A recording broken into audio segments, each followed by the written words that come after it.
We are constantly bombarded with diets. Do this, don't do that.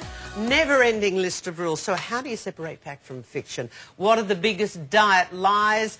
We are joined by our health and fitness expert, Amelia Burton. Good morning, Good Amelia. morning. Okay, let's get into it. Over here, we've got a salad. How bad can a salad be? Yeah, well, everyone thinks that salad is the best option. Say a Caesar salad like this, for example, has around 500 calories in it, which is the equivalent of 2 slices of Pizza Hut pizza.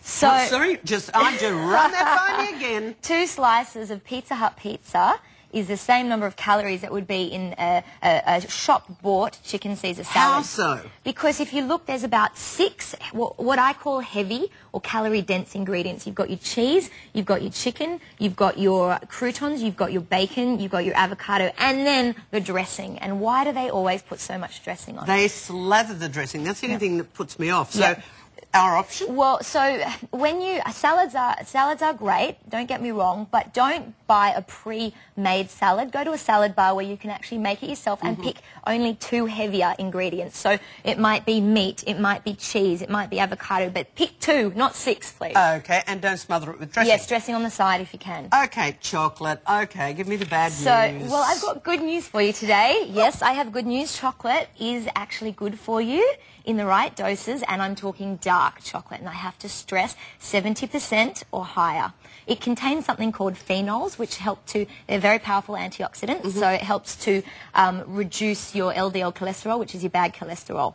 But moderation is the key, and your daily limit is about 40 to 50 grams, which is about that much, which actually, that's pretty good for a daily limit. If weight is an issue for you, I would suggest having that much per day. But if you don't care, you can have this one in here. Oh, yay.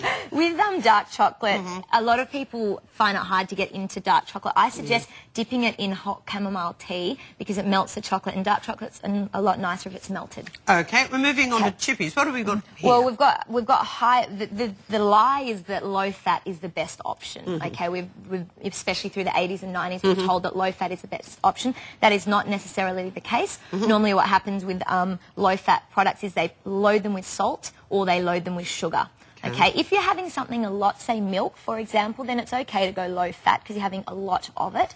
But things like nuts and avocados, which sometimes get a bad rap, they contain a lot of very important fats, mono and polyunsaturated fats, which are really important for you. The fats you want to avoid are your red meats, are your saturated fats. So tell me about the chips. Okay, well, these are actually low-fat chips, okay, but what you'll find is they have a lot more salt in them than the other chips that you have. Okay, let's move on to the coffee. Good or bad? Okay, coffee is good. Believe it or not, you can have up to, again, it's packed with antioxidants. You can have up to 300 milligrams of caffeine per day, which is the equivalent of 2 cups. Know that if you have coffee in a cup this size, the amount of water actually negates the diuretic effect. A lot of people think that coffee dehydrates you. If you have it in a big cup like this, it won't. Celery, the good or bad news about celery? Okay, well, they say that celery, the amount of calories it takes to chew it, that it actually burns fat. The same with grapefruit. They say that it burns fat, but it actually doesn't. Rubbish. Okay? There's no such thing. Absolutely rubbish. Thank you for the diet myth. Thank you very much.